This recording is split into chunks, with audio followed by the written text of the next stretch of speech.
বন্ধুরা, আমরা কিন্তু অমর একুশে প্রবন্ধটির পাঠ পরিচিতি পড়ছিলাম। চলো আমরা সর্বশেষ অর্থাৎ তৃতীয় যে অংশটুকু পাঠ পরিচিতির সেটি এই ভিডিওতে পড়ে নিই।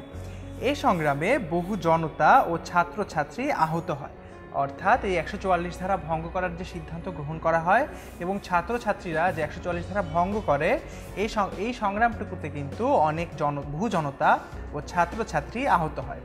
গ্রেফতার বরণ করেন অনেকে এবং রফিক উদ্দিন, জব্বার ও আবুল বরকত শহীদ হন।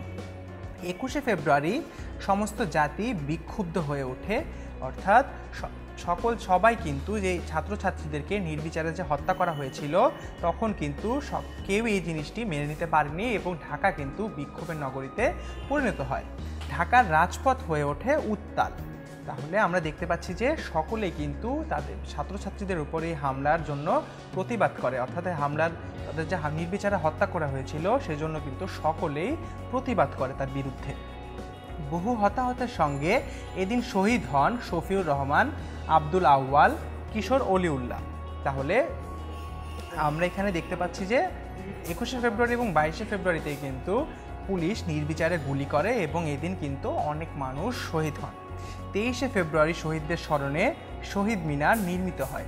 পুলিশ শহীদ মিনারটি ধ্বংস করে দেয়, অর্থাৎ মেডিকেল কলেজের ছাত্রছাত্রীরা কিন্তু রাতারাতি শহীদ মিনার নির্মাণ করেন এবং পুলিশ কিন্তু সেই শহীদ মিনারটি আবার ধ্বংস করে দেয়। শহীদ মিনারটি ধ্বংস করে দেওয়ার পর আন্দোলন আরও বেগবান হয়।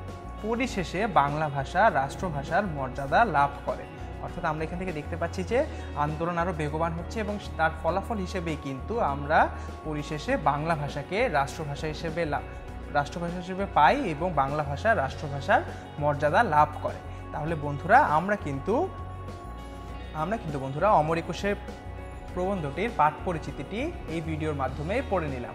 তোমাদের কোনো প্রশ্ন থাকলে কিন্তু আমাদেরকে অবশ্যই কমেন্ট সেকশনে জানিয়ে দিতে পারো। ধন্যবাদ বন্ধুরা।